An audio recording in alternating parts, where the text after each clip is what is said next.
Welcome. No, that's not right. Yo, man. Boom, Miss Rusty. I have too many shows. I need to remember how to start. I might just start them all the same now, but as long as I get that boom in there, that's what really matters. So today is Monday. I don't know, 17th, I think, somewhere in there. Doesn't really matter. It's it's another day. It's Monday, and Monday is a cool day. Monday is a fun day. Um, Yeah, if Monday you don't like Monday mornings, you need to do something different with your life. Monday morning should be awesome. It should be the first chance to really get going on whatever you're doing. So today I have on a special guest, as I do, because all my guests are special, and this is no exception.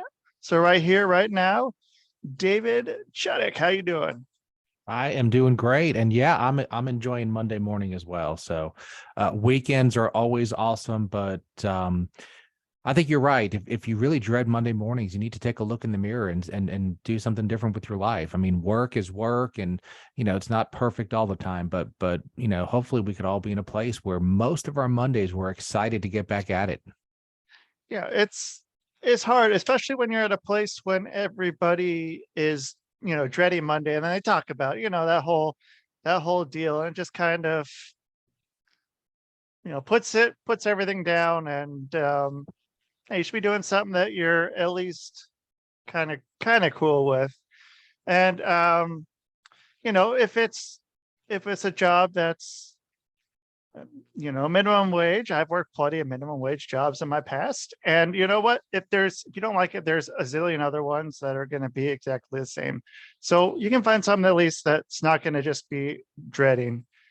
There's something out there for everyone. And so, okay, so I'm looking at your background here, and so you have a pretty is good setup for sound deadening and stuff of that nature, because you have a podcast, correct? I do. So I think I'm on episode 120 or 121 of the Weekly Wealth Oh, Podcast. And on the Weekly Wealth Podcast, kind of my tagline is we talk about the mindsets, the tactics, and the strategies that can help you to build and maintain wealth. I think, I think a lot of where we are money wise, just all of us, is kind of due to what we've done. I mean, yes, there are circumstances, but a lot of money is a mindset. It's not necessarily, hey, should I buy Apple or Amazon, or which stock should I buy? It's more of kind of how you live your life really affects where we are financially.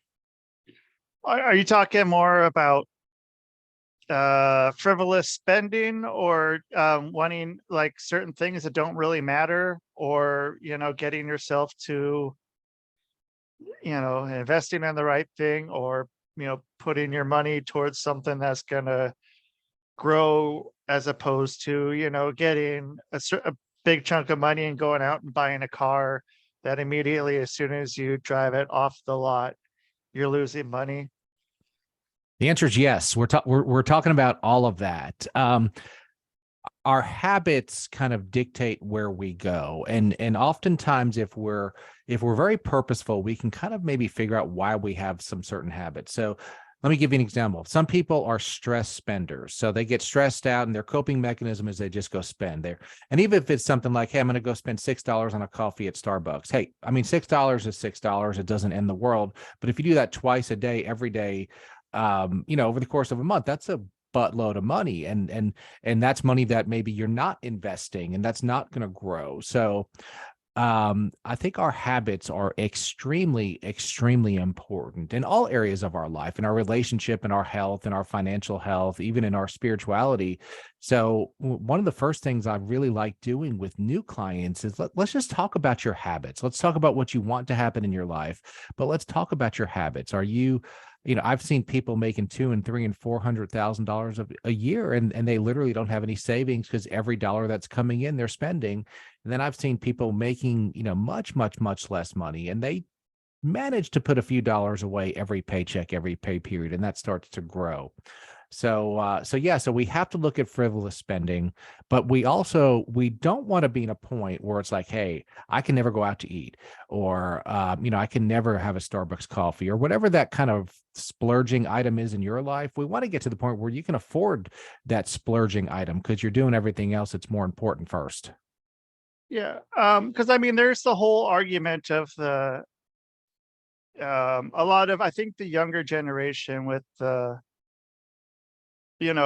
cup of coffee a day or 2 cups of coffee a day is, you can go and tie that back, but then it's something that, where the dollar used to be and what the dollar was, as far as, people being able to buy a house at a younger age, whereas a lot of people who are younger now aren't able to buy a house. And it's,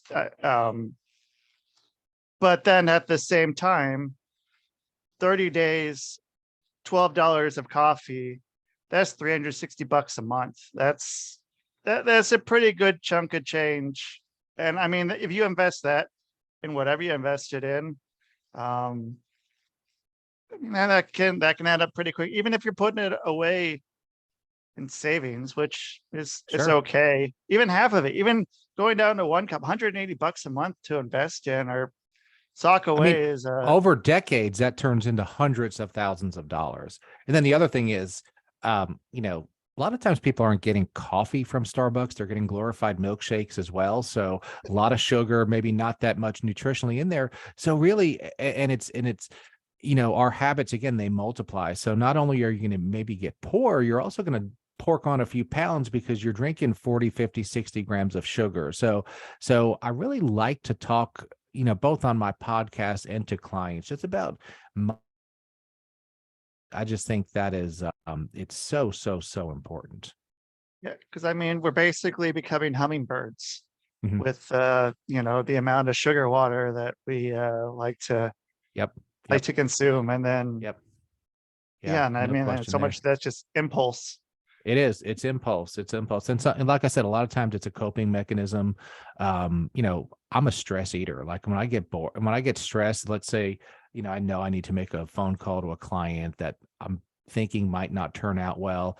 I'm going to go just grab a handful of something, just a handful of chips or whatever, and that's my coping mechanism. And I need to recognize that. And it doesn't help anything. It helps you to pork on some weight.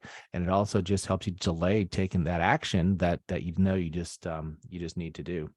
But you mentioned something interesting that I always like to talk about like it's harder for this generation, younger people to buy homes right now.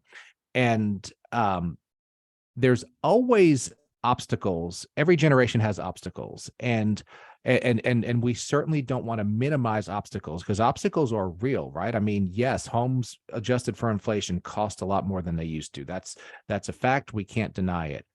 But what we can do is we can say, look, hey, this is kind of a situation, kind of sucks, but is there anybody my age that has bought a home? The answer is probably yes. So if somebody else has done it, that means you can probably figure out a way to do it too. Life is hard. I mean, there's no, life is definitely hard. It's tough. There are obstacles, but our jobs, if you want to be a winner, if we want to be kind of, champions, we got to figure out ways to get around those obstacles, whether they're legit or not. And I forget which author it was, but he said, if anybody else has done what you're trying to do, then it can be done. So just figure out a way to get it done.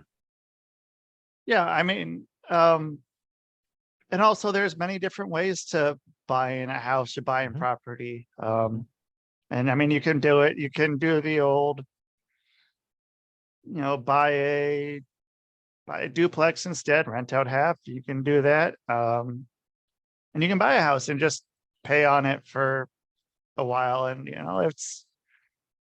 it's doable. It's definitely doable. But I mean, there's, I don't know. Yeah. I mean, it seems that can be a lot of people can just say, oh, can't do it. I mean, where do you go with that? What do you say with someone's just, I mean, is there any hope, or is it just, I mean, they're just going to play victim on it? I don't know. That's a great way to say it. Yeah, But no. And I think all human beings, we like to be a victim. So, there are parts of my life where, and I hate the victim role, but there are probably some parts of my life where I play the victim. But I think we have to fight against that. And like I said, every generation, every group, everybody has some sort of, disadvantage or obstacle. And so I don't think it's dishonest to acknowledge obstacles and say, hey, this is real. Homes adjusted for inflation, let's just make up a number, they cost double what they used to cost. Okay, great. I mean, that stinks. If it's a fact, it's a fact. But do you want to own a home? And if so, you just got to figure it out. And I'm not saying that giving up coffee every day solves all the problems, but like you said, $360 a month, if you add that on to, what you're currently able to afford for a mortgage payment, you add another $300 or $400 on there, all of a sudden now maybe a house becomes more affordable. So it's kind of like if I gave you $10 or $12, you could have 2 cups of coffee, or you can have that $12 in in an investment account that's going to grow. And if I did that, and you can't have both. So it's like, which one do you want more? And that's hard because I don't like making those decisions either. I mean, it's just how are we going to use our resources? Yeah. And I mean, like take, when a lot of people were getting payments for during, I guess I'm put this on YouTube. So the C word a few years ago and the shutdown. I mean, just watching how people spent the money. And I mean, so during that time, I mean, I got into, I was reselling a bunch of stuff, and just the amount of frivolous shit people were spending their money on.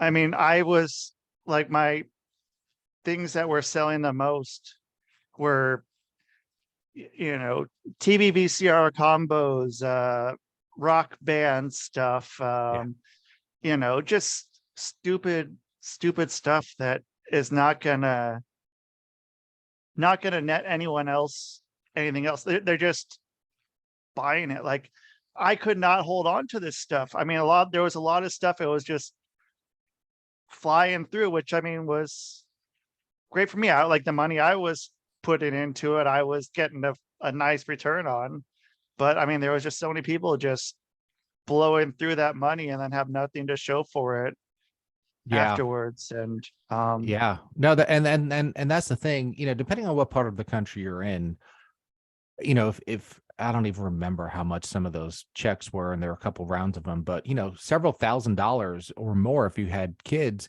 that that could have been a 2 or 3% down payment on a house and kind of get you started.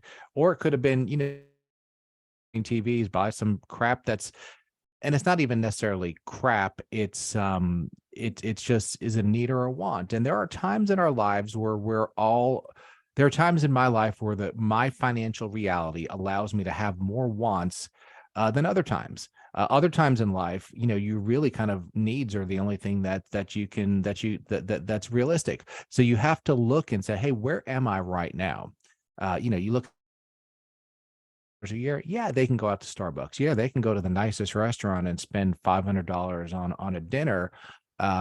Maybe you or I could do that once every 3 years because it's just whatever our financial reality is. But we have to be purposeful. Impulse spending, over time just does not get us anywhere. So there's nothing wrong with nice stuff, and there's nothing wrong with having nice stuff. Number one, as long as it fits into whatever your financial reality is, and yours is different than mine, and mine than the person next to me. But nothing wrong with having nice stuff, but it is wrong when nice stuff has you and you can't kind of make independent decisions. The old Fight Club, thing. In the end, the things you own end up owning you. That whole deal. And I mean, it's hard with how easy it can be. Oh, just money. Like, I don't know, because I've heard a lot of people say, there's all this problem with money, but then you offer that person a chance to have $5 million. They're going to take that money. Money should. It's it's very much if you, I don't know, if you want to get there, there's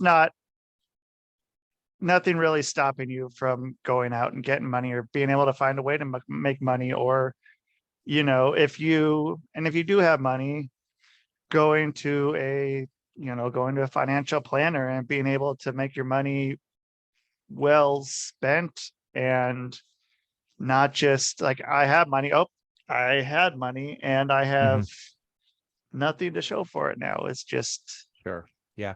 Well, if you it's, think about it, it's really not the money that's important. It's what the money can do for you.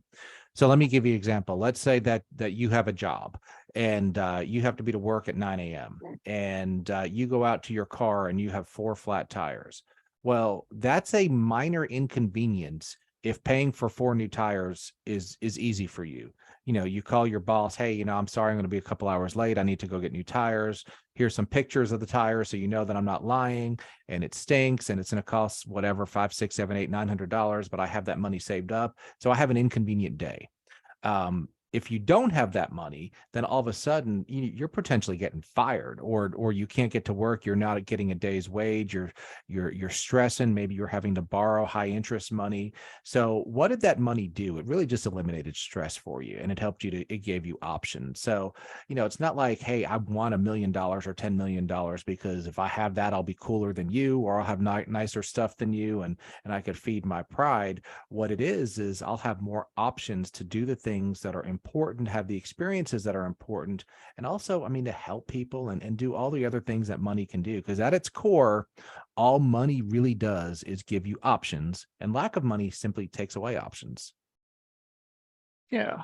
And so, with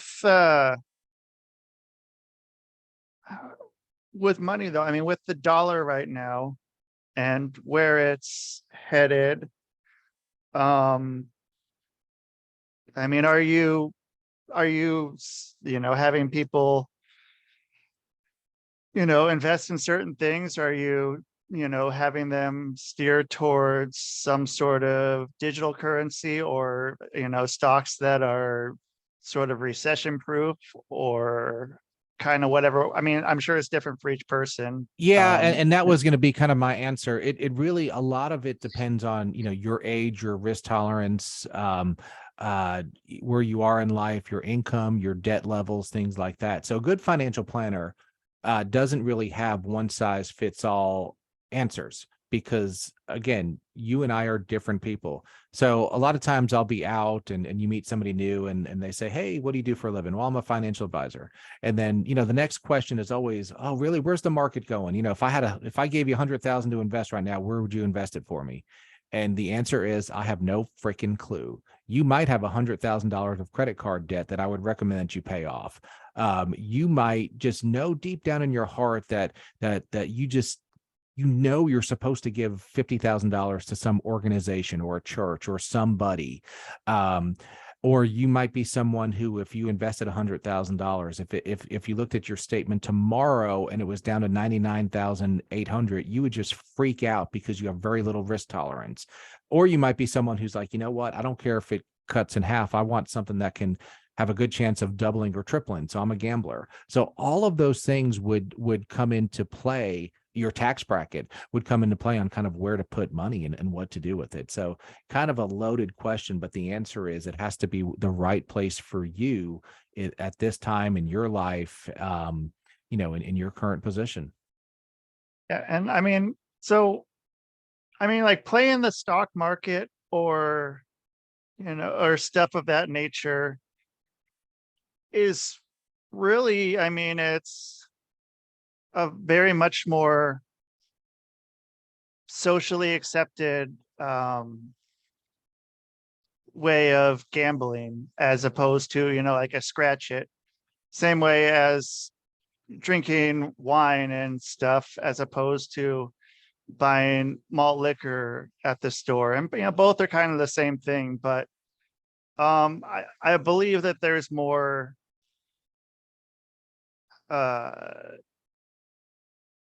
what's the like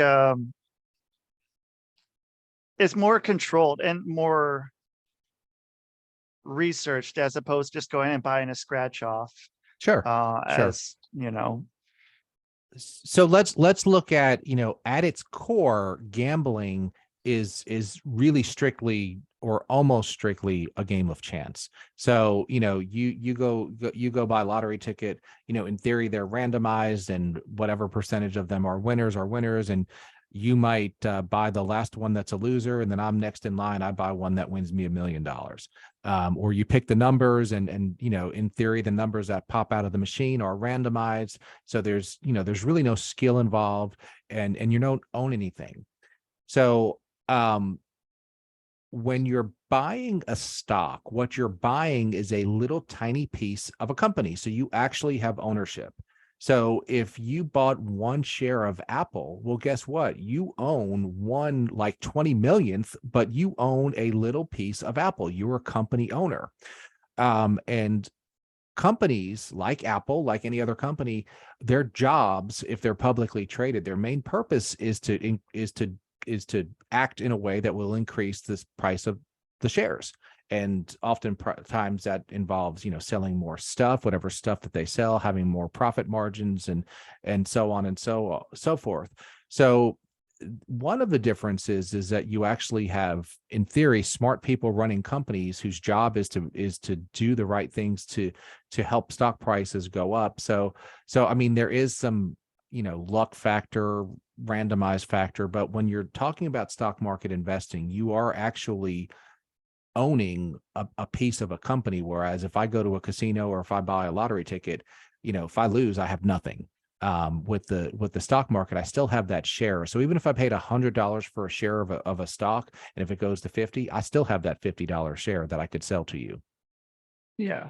And then, I mean, and then also, how much of, kind of what to buy is, I mean, because one thing I've been seeing a lot of people do is, since it's all kind of public record, is going and seeing what a lot of politicians or politicians' significant others are buying, and kind of going off of those. Is that something that you're seeing in places, or Yeah, is that yeah, a but sound now theory? it in theory, and I stress the theory, nobody, and if you're a politician or a public figure or a CEO, should legally be able to act upon information that's not public knowledge. So let's say you're the CEO of a huge company, and if you know that your company is about to go bankrupt, if you sell your shares today, knowing that when the general public didn't know that, you pretty much go to jail, or at least you'd be in big trouble. So in theory, what politicians are acting on is public knowledge. In practice, is it really? Who knows? Probably not. They probably do know some stuff that we don't know. So I don't think that's a bad idea to start with. But one of the things that we all need to do is we have to have several different buckets of money. So if you think about this, you have monthly expenses that are due. You have to pay your electric bill, rent or mortgage, all those kind of things. And that money, you really can't afford for it to go up and down with market fluctuations. So that money kind of just has to be in a checking or savings account that, that is going to be very, very steady. Ideally, we all should have 3 to 6 months or more of living expenses just kind of sitting somewhere, to where if COVID comes, you lose a job, or some emergency happens, you can support yourself at a minimal level for 2, 3, 4, 5, 6 months or longer. So that's like an emergency fund that should be like in a cash or a cash equivalent. Now, the cool thing right now with the Fed raising rates, you can get 4.5, 4.75 money market accounts, things like that. So cash is actually paying a reasonable rate of return for the first time in literally decades. So I have a lot of clients who've just, they just accumulated, 20, 30, 50, $100,000 in their checking accounts. Now we're putting that in money markets, and they're getting 4 and 5, almost 5% on that. And, that's free money that you're making, and there's almost no theoretic risk on that.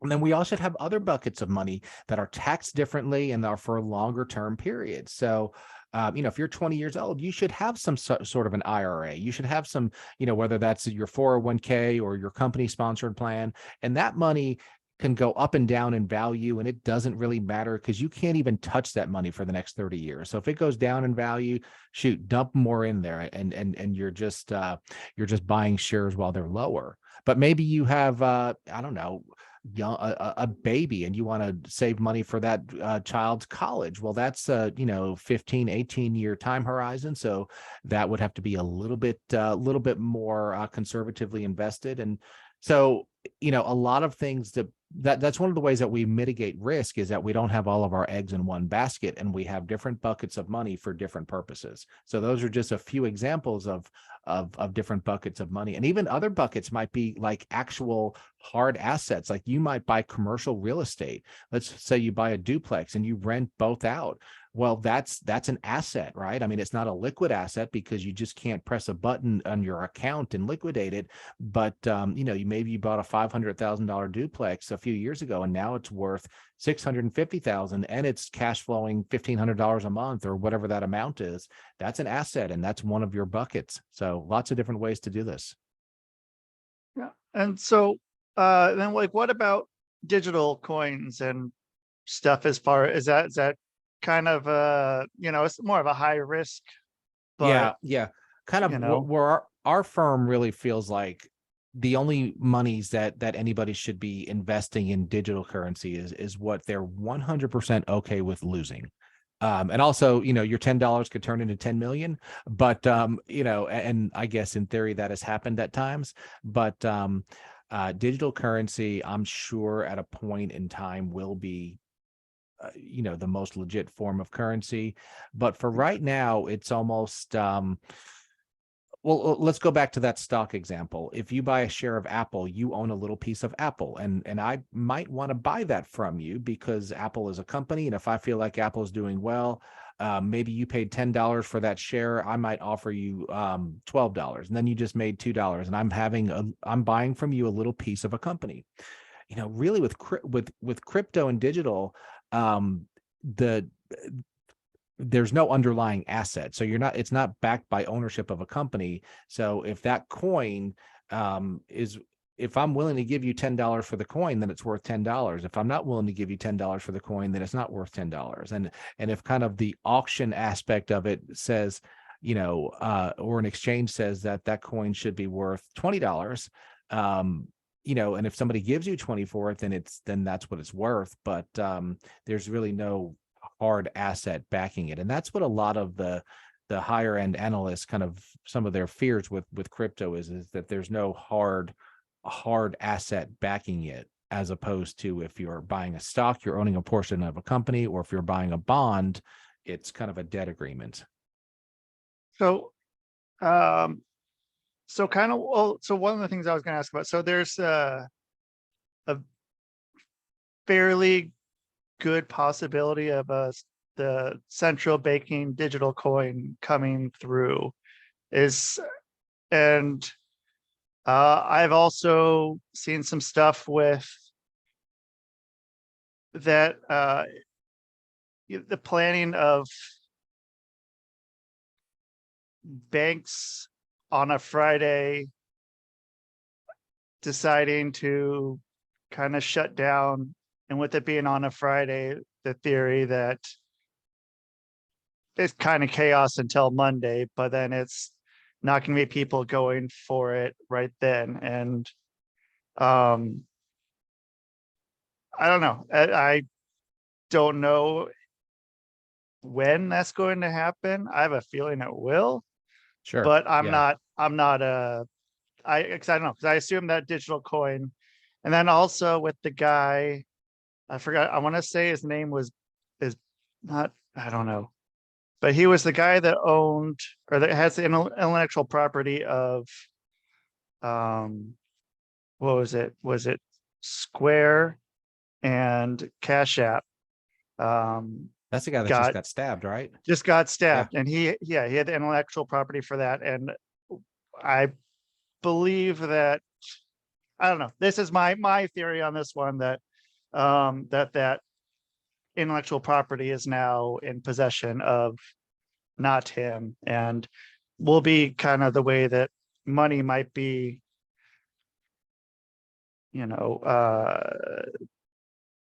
regulated.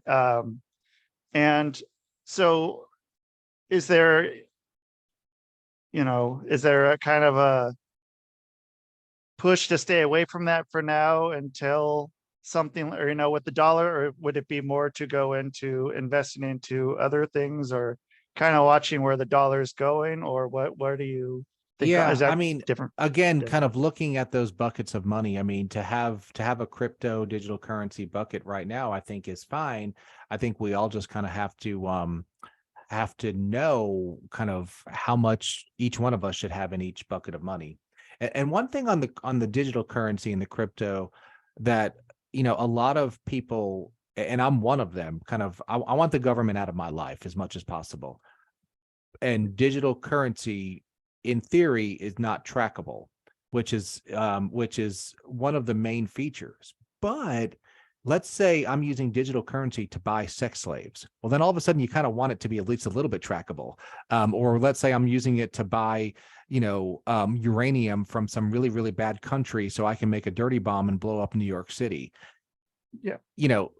A little bit of trackability bad thing. So one of the big selling points of digital currencies is not trackable, which I love. And for 99.999% of people who are just doing their thing, I don't need to know where you're spending your money. You don't need to know where I'm spending my money, unless, of course, you're doing something really, really bad. Then, of course, we would like, for paper trails to be able to stop major terrorist events or sex trafficking or anything else like that. So, the world is changing, and yes, digital currency is going to be the norm, whether it's next year or 10 years from now or 5 years from now. It definitely is. So it's definitely for something for all of us to learn a lot about, but I don't think it's, we're still all going to need to own hard assets, whether that be, stocks, bonds, real estate, things like that. So, but yeah, the world is definitely changing for sure. Yeah. And then with that, then I see that kind of going into, tying it in with the digital ID, and, being able to, work with the social credit score to, kind of see where you're spending your money. Whereas, with other stuff, I mean, there's, like, one of the things that's kind of an interesting one is, art trading, and value of art is another one where it's doesn't really, I don't know. I don't believe a lot of those things really cost as much as they do. And it's kind of an interesting way to transfer wealth around. It And is. It is. But see, fair market value is just what one party that is not under duress would be willing to pay another party that's not under duress. So I don't think personally there's any painting in the world that's worth $10 million. However, right. lots of paintings sell for $10 million. So I'm wrong. It's not worth it to me, but it's worth it to somebody. But then, of course, like any other market, the art market can be inflated or deflated, and depending on a whole host of other factors, yeah, the price of fine art can go up or go down. So there's a risk. There's some risk to everything for sure. But art certainly is very, very subjective. Whereas stock prices are, there are certain formulas that debt to earnings ratio, things like that would kind of give a relatively standardized way of figuring out what a stock should be priced at, or a range of what it should be priced at. Okay. And then, so you were saying also earlier that if you have, you said $50,000, I think is what you said, of credit card debt, that should be paid first, you think, in full before someone goes and starts investing, or partially? Because I mean, with that's going to probably be a pretty high interest rate on that. That's just going to keep eating at you. Would Right. you suggest going for all that first and paying that off, and getting the 3 to 6 months of emergency funds first before you start investing? Or would you say maybe do like 90% of that and invest a little bit? Well, I would like to have some cash, because cash helps you to sleep at night. And as we've seen from 2020, even though those checks came, some people were out of work and the checks didn't come soon enough and they were really, really struggling. Other people had some money in the bank and it was like, you know what? I mean, this stinks that I'm not working, or it stinks that my business got shut down, but you know, I can still buy what I need to keep my family going. So having some amount of cash, even if it's, you know, a month's worth of bare minimum expenses would be great. And then the other thing is you have to look at like what types of investments or how you're investing. So if you work for a big company and if they're matching your 401k contribution, so most companies that offer 401ks, they'll offer up to a 3% match. So if your paycheck was $100, if you invest $3 into the 401k, they match $3. You now have $6 in that 401k plan. So you've just doubled your money. So, you know, in your scenario where you're asking, should I pay off all of my debts before I start investing? I mean, if I had a 401k with a match, I would still probably want to at least contribute up to the match, because that's a big rate of return. And then I would kind of look and see, do I want to, you know, with this hypothetical lump sum, should I pay off the rest of my debts? And the answer probably is going to be yes. In most cases, you know, you got to look at the interest rates. You know, if you have a really low interest rate, maybe that one doesn't need to be paid off right away, but getting rid of as much debt as possible is almost always a really good idea, especially if it's personal debt. Business debt, you know, you have some tax deductibility of interest, and you know, if you've used the money, or if you're using that money to invest in the business and grow, you know, in theory the business can produce more and pay it back very easily. And okay, and then so who, or is there, you know, is it anyone that should be coming to you, or are there certain people that you may turn away because you don't feel it's a good idea, or can anyone theoretically be a good fit? Well, the first thing is I like to like my clients. So, you know, if you're that person and I see your name call up on caller ID and I was like, oh crap, he's calling me again. I hate that guy. He's so annoying. He's always complaining. You know, then, you know, I'm kind of at a point where I really want to like my clients. Not that anybody's perfect, but you know, Right. we don't necessarily need to have people that we're dreading talking to. There are people that sometimes it's just not a good fit, and sometimes some people just are not. They can't be pleased. They can't be satisfied, even if you're Yeah. really good. Number two is I really like working with business owners, because business owners have a lot going on financially. Sometimes they have a lot of cash flow on the positive side. Sometimes they have negative cash flow, which creates financial planning issues.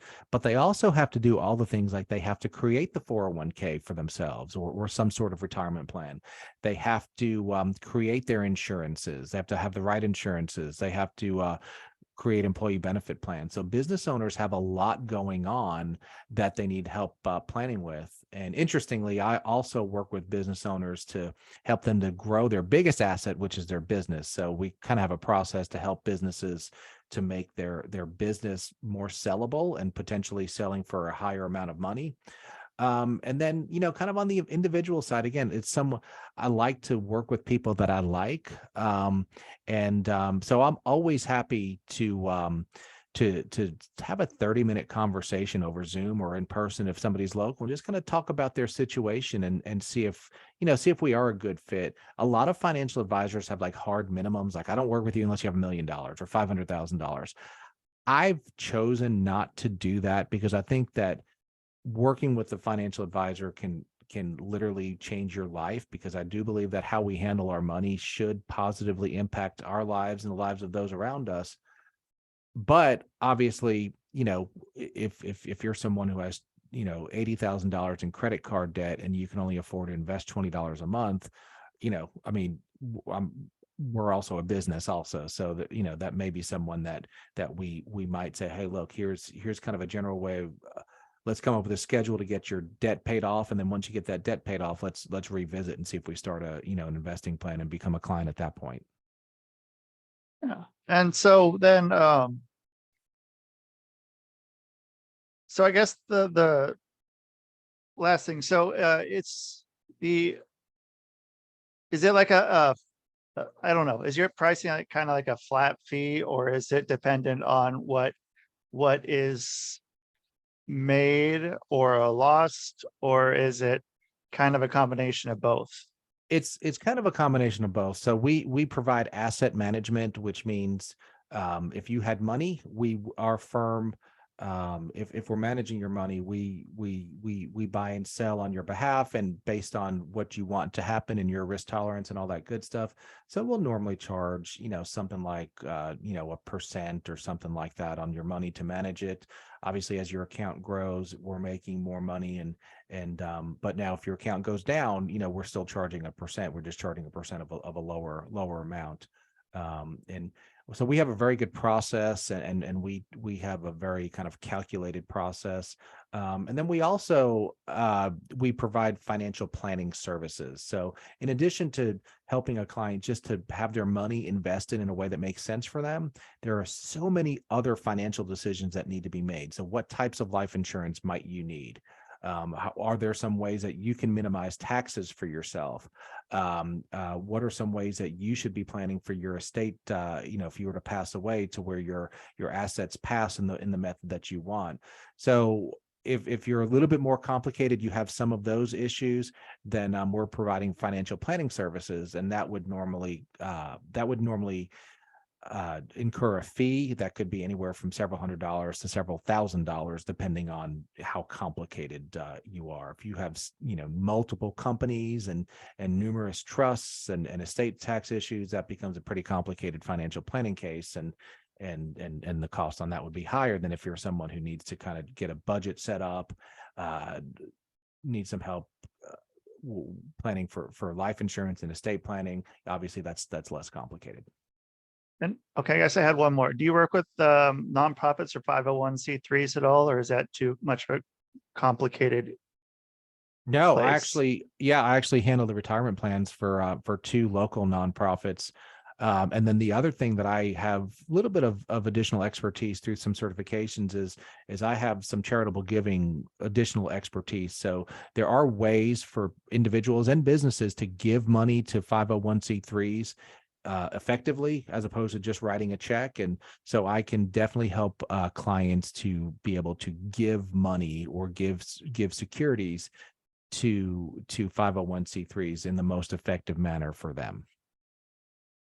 Cool. Okay, perfect. Okay, yeah, thank you so much for getting to let everyone know about, I hope people get to have a better idea of what you can do with your money, and